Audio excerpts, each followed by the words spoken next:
Hey folks, and welcome back to the galley. This is Chef Mike. Today we're going to prepare a simple dish. It's a cold soup that's perfect for the hot weather that's coming your way with vine-ripened Jersey tomatoes. Stay tuned.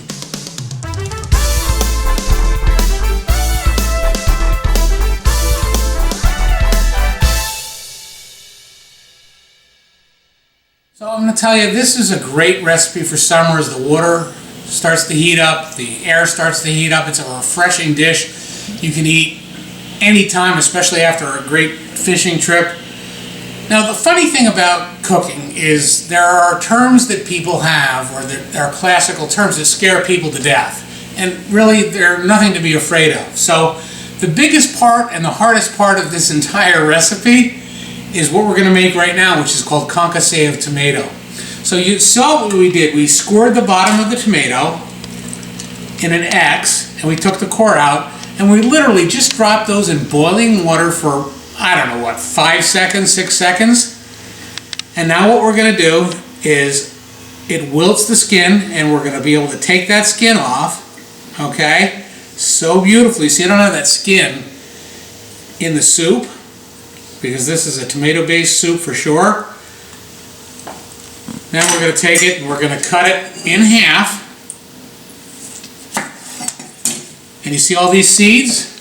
We're going to squeeze them out. And you have all the meat of that tomato left.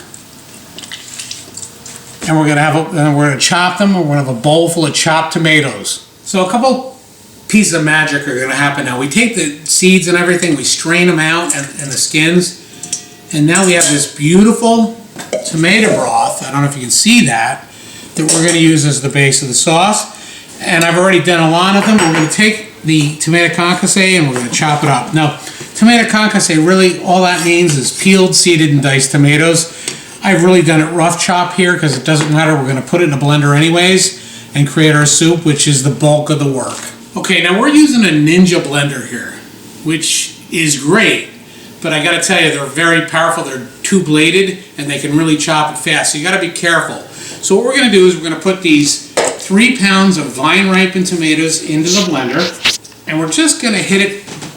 We're going to add this juice that we had left over, and we're just going to hit it for a couple of pulses because we don't want to overdo it, right? So we turn this baby on.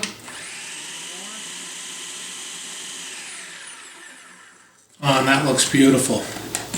And we'll just pour that right in our bowl. Now we'll reseat our blade, and now we're going to add 1 red bell pepper, because half the time a red bell pepper is more than 1 cup, right? So 1 red bell pepper, diced up roughly, 1 red onion, 1 English cucumber, 1 jalapeno pepper. Now what's important here is that we seeded them and deveined them, because that's where the heat comes from. If you like it a little bit spicy, leave the seeds in. Put that in there. 3 cloves of garlic. A pinch of Maldon sea salt. Tablespoon of, actually a tablespoon and a half of cumin. Probably 2 tablespoons of olive oil, which is essential.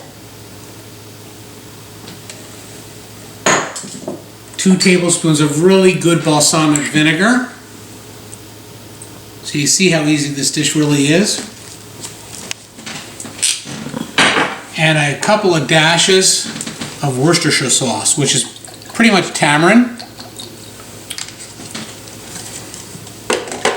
And we're just going to pulse those vegetables until they're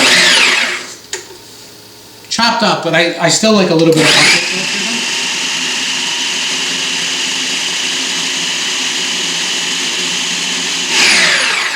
Now here's where the magic happens, okay?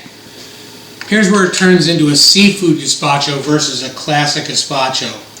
What I've done is taken about 2 pounds of clams, I've steamed them open, I've removed them from the shell, and now I have this beautiful liquor left over, which is nice and salty, which is why we're going to be careful about how much salt we add. And we're going to add that to the mixture and give it a couple more pulses.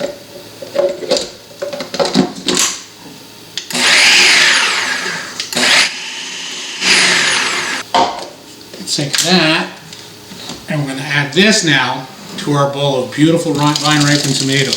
So now, as you can see, what we have here is this beautiful bowl of pureed vegetables, right? And now we're going to finish it off. Now, you can finish it off with a number of things. This is really not an overly scientific recipe. I've done this version where we add Bloody Mary mix and vodka, and we do a Bloody Mary gazpacho. In this case, we're just doing a classic gazpacho with clam juice.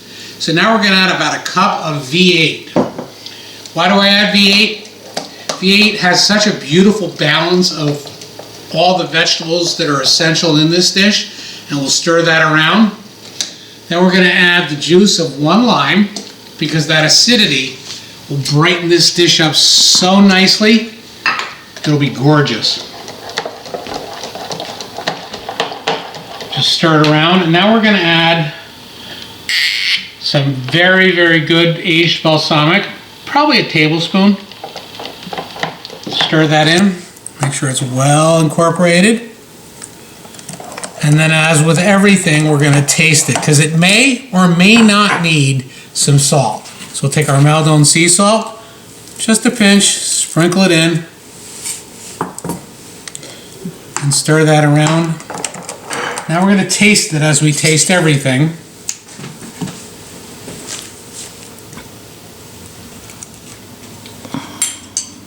And see, we are from a balance. But I have to tell you, that's one of my favorite things. We're going to add a little bit more salt.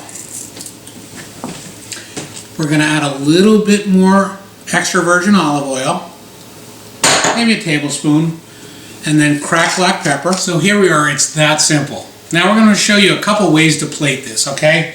So we're calling this seafood gazpacho, right? So we cook the clams to get the clam liquor that we put into this. So we're going to put like 3, 4, I don't know how much you like your guess, 5, 6 clams in the bottom. Then we're going to take a cocktail shrimp and we're going to put that right on top and kind of position it. Then we're just going to ladle some of this beautiful gazpacho right in over top of the seafood. Kind of settle that a little bit, right? Settle that shrimp a little bit. Now what we're going to do is take a little bit of creme fraiche or sour cream, put a dollop on top, and then we just took some of our jalapenos, our red onion, our red bell pepper, mixed it together in a very fine brunoise, put that on top, and we're going to just finish it with a little bit of basil. And now you have an elegant individual portion. Now if you don't want to go to that extent with the crushed ice in the bottom, just take an oversized bowl, right? We'll ladle some in the bottom of the bowl. No one can ever say it, I'm always neat, so it's always important to wipe the rim, right? Wipe the rim. And again, we'll take some clams, a little bit of creme fraiche or sour cream on top. Again, a little bit of our diced or finely brunoise jalapenos, red onions, and red bell pepper. Then we'll crown that with a shrimp.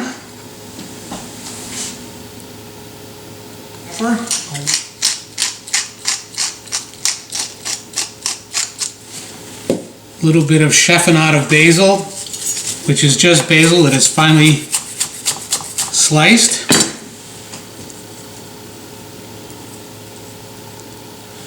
And then I always like to finish it with a little bit of Spanish extra virgin olive oil.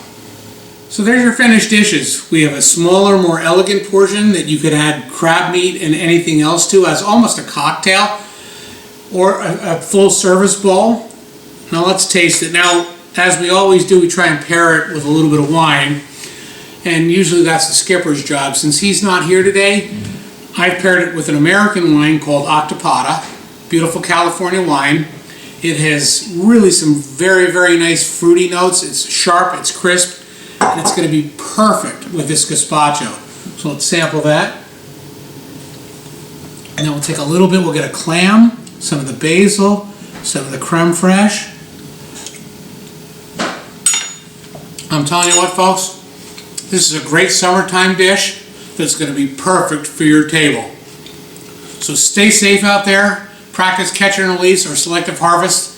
We'll see you on the water soon. This has been Chef Mike with From the Tide to Your Table.